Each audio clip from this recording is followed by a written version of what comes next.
Today I am joined by Michael Sullivan, an author, economist, and investor. His most famous book is called The Leveling.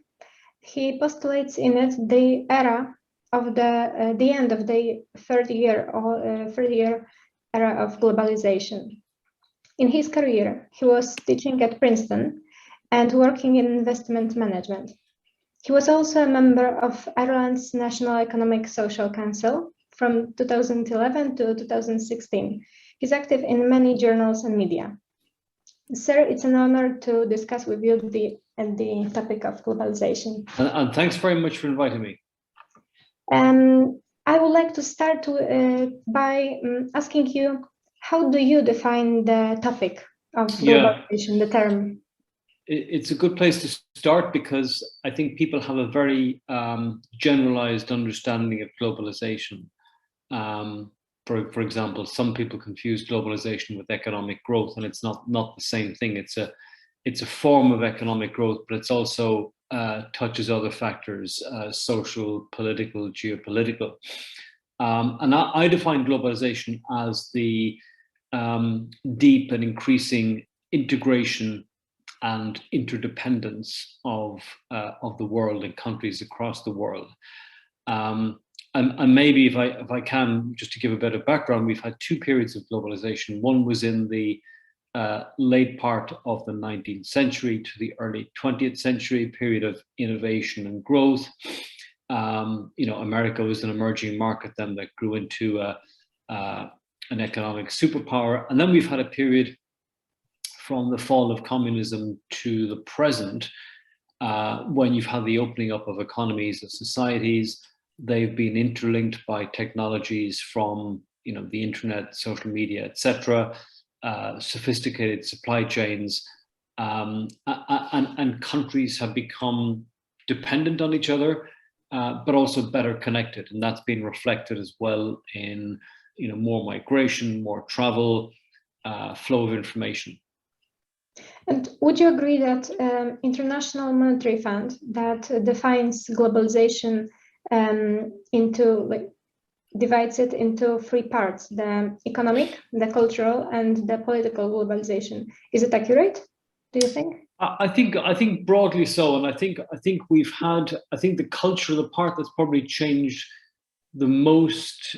I think the part that maybe they're missing is technology as well, because technology and business models, so maybe have become very globalized, but are now beginning to change, actually. Yeah. And what do you think we learned as a society from this very cold war and the 30-year age afterwards? Do you think we learned anything from it? So I think we're still, right now, I think we are not far enough from globalization to learn the lessons, if I can put it that way. I think it's an extraordinary period. When we look back on globalization, it will have been one of the most prosperous periods ever in the history of the earth. It will have been one of the most peaceful periods ever in the history of the earth. And it will also have been one of the periods where human development in terms of life expectancy, education, have improved the most. So, generally a really positive period. The other thing to learn is that some countries have not done a good job of harnessing the benefits of globalization. The US, perhaps, because a lot of the gains of globalization have gone to wealthy people, to corporates, and not to individual people. Whereas in many parts of Eastern Europe, particularly China, India, and I would say particularly so China, the benefits of globalization have been shared across the middle class. Do you think in our recent times we are going towards the more quality of wealth, maybe? Because you said about the US, and the US is one of the most diverse, I think,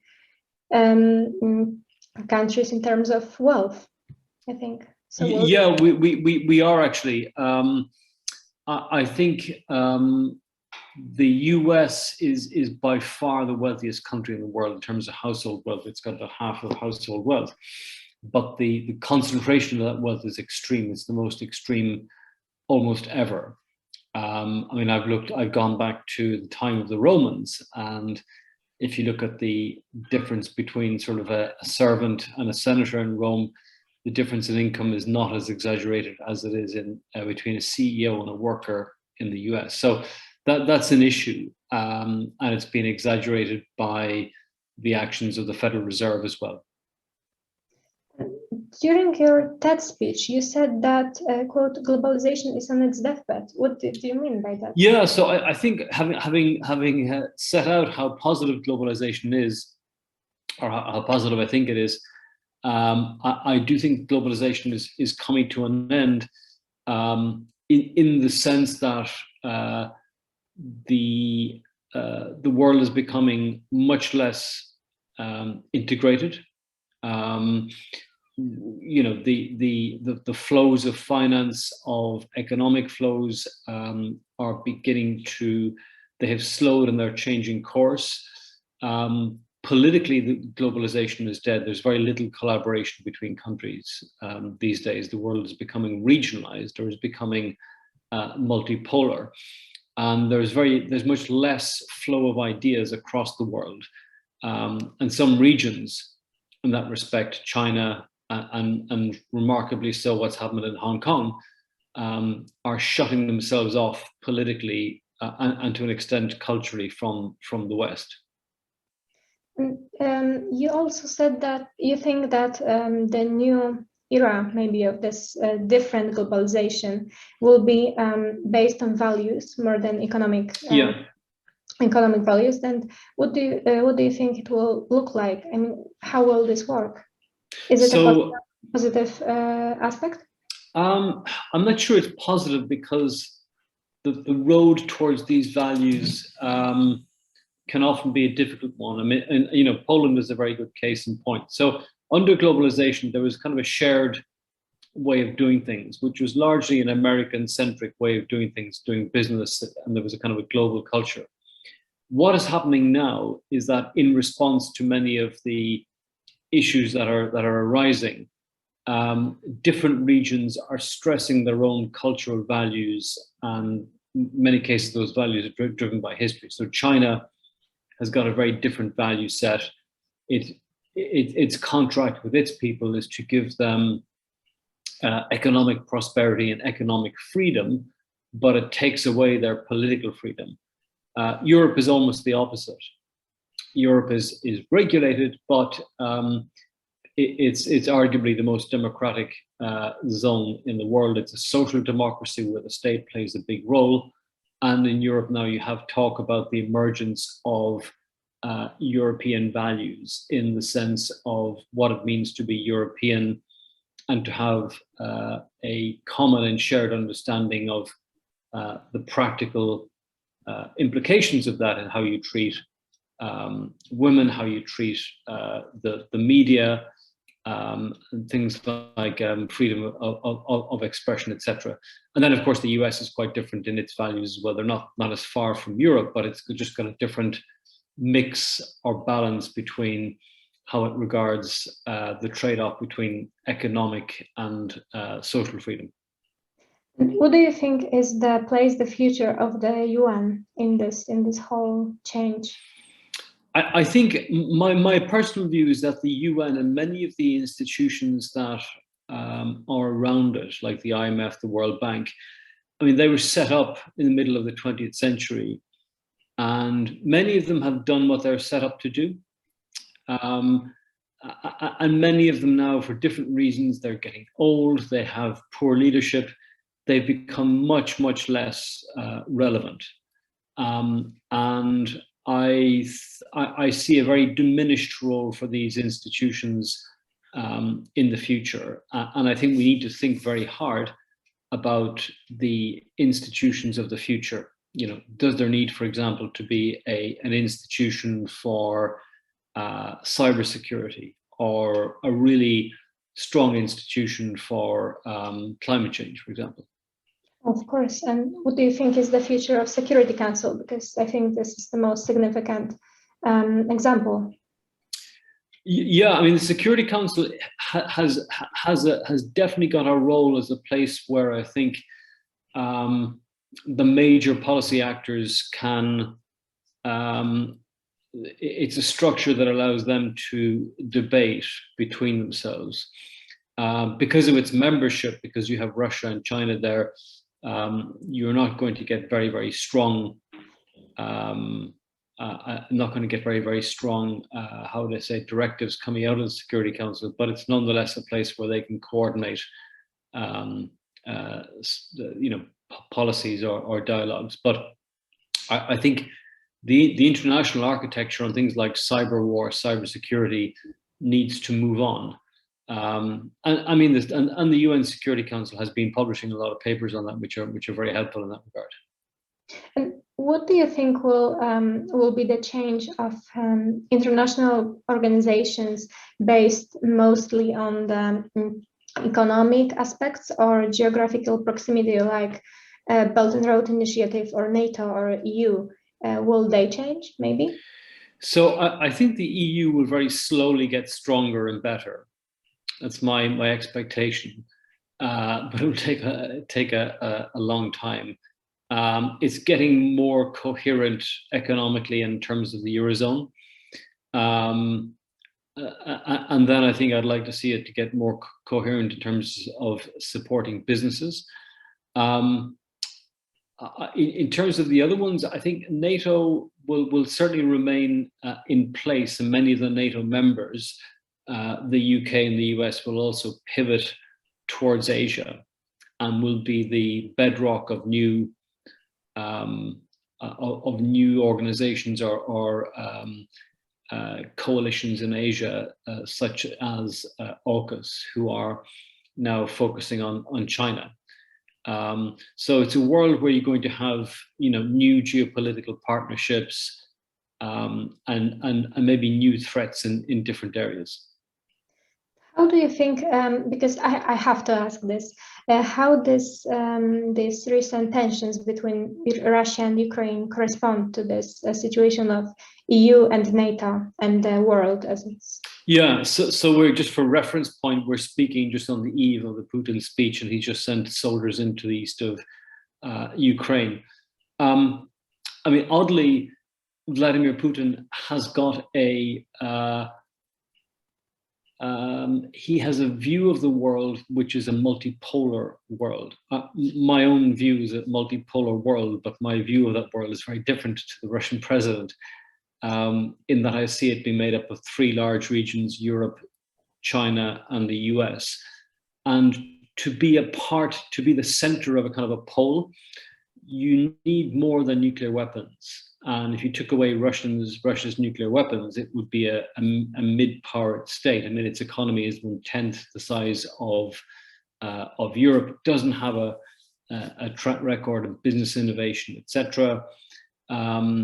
And its human development indicators are far below Europe. So Putin's got the vision of a multipolar world, but he doesn't have the economic and the soft power for Russia to be a pole on in its own right. And I think there are lots of tensions here.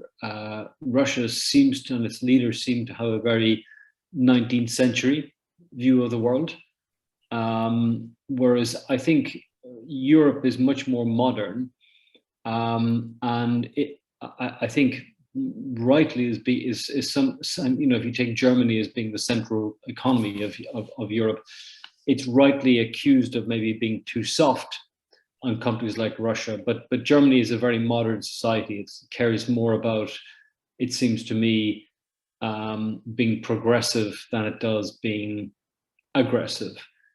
So that's a very, very large, that's a very, very big tension. And I think Russia, in what it's doing, is doing massive damage to itself in the long term, in terms of how people perceive it, in terms of the economic and long-run financial damage. So I don't see a happy ending here. And what is the benefit for Putin? Why does he do it? I mean, I think whenever I've been to Russia, I've always come back with the view that confirmed in the view that Russians and people in the West, particularly in the English-speaking countries, have got very different ways of looking at the same thing. So I think one of the mistakes people maybe in Europe make is regarding what Russia does from Western eyes. And I think Putin probably does feel aggrieved that Russia's had to operate under different rules than some of the Western countries. And I think he is also conditioned by his own background, which is a kind of a military security background, and he's acting in that regard. So I think he sees the benefit as being one of prestige and being one of reinforcing Russia's place in the world at a time of change. And the big risk to him, I think, is that he undermines Russia's economy and he undermines its role as its diplomatic role. But do you agree with some people that say that this tensions might divide even more the US and its allies and Russia and its allies? Do you agree? I mean, I think so far there's been really good coordination on the part of of American diplomacy and that of Europe. They've coordinated their movements, even in countries like Italy, which has at times had a closer relationship to Russia. They're very much on message now. So if anything, the opposite has happened. And if you look at, say, the Baltic states and the Scandinavian countries, they are now, arguably more militant, and they're now closer, I think, to the US. So in a way, Russia has managed to unite Europe and the States, who weren't as united at the start of last year when we had the pullout from Afghanistan.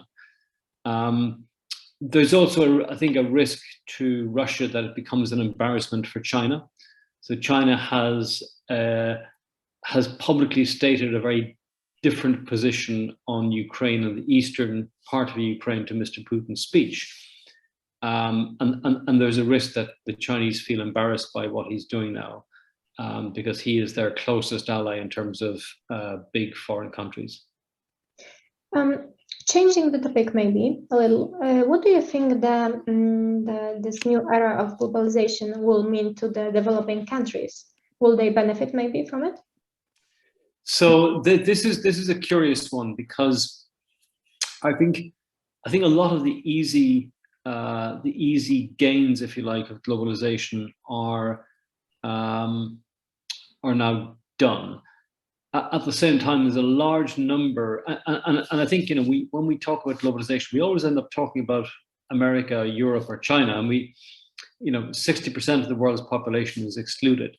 And in that 60%, there are countries like Nigeria, Bangladesh, etc., who have fast-growing populations, who are themselves growing, and who I think will increasingly search for a model of growth and development.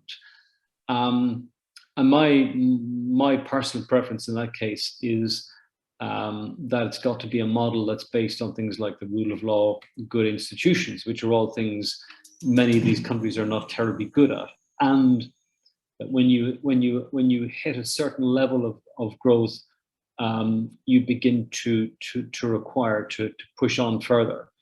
I think in many of these countries, and even if you look at Africa, where there are a lot of coup d'etat, there is a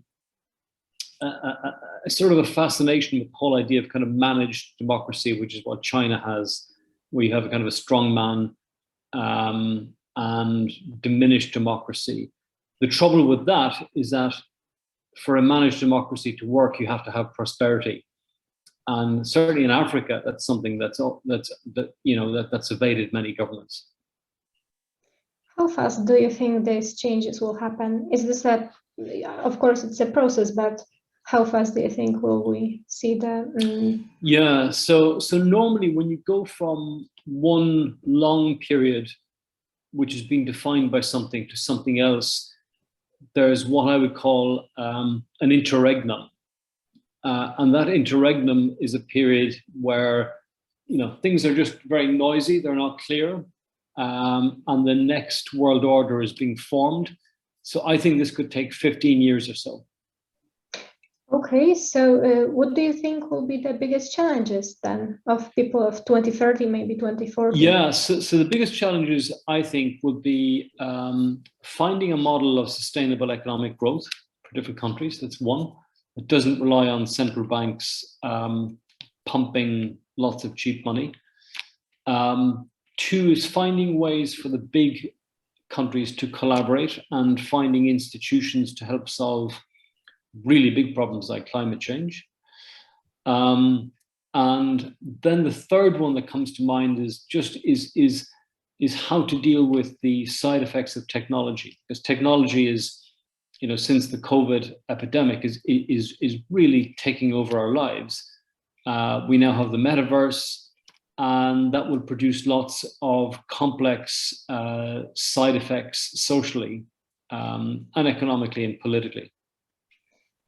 Do you think the world, the US, China, and Russia, are they ready for these changes? Are they ready to maybe provide developing countries with technology support, maybe? So far, no, they're not, because there's no evidence of them having done so. If you look at what China's done in Africa, they help African states, but they also tie them with debt. And I mean, Russia's active in Africa in terms of mercenaries, and that's not very helpful. So I think each of these countries as well has got its own risks. So China, the big risk, I think, is of a recession, which will make people question the Chinese model, and the after effect of that could last for a very, very long time. And then America, I think the challenge is quite different. It's about distributing wealth and making the country more balanced. And the last maybe question, if you could address world leaders with one message, what would you say to them? One piece of advice, maybe. I think the one piece of advice would be just to stop believing we're in the old world, the globalized world, and just to reset themselves with urgency to what's coming next. Thank you very much. Thank you very much. Yeah. My guest was Michael Sullivan, and this was the episode of What's in the Future interview podcast. Sir, thank you very much. Thank you very much, Margaret.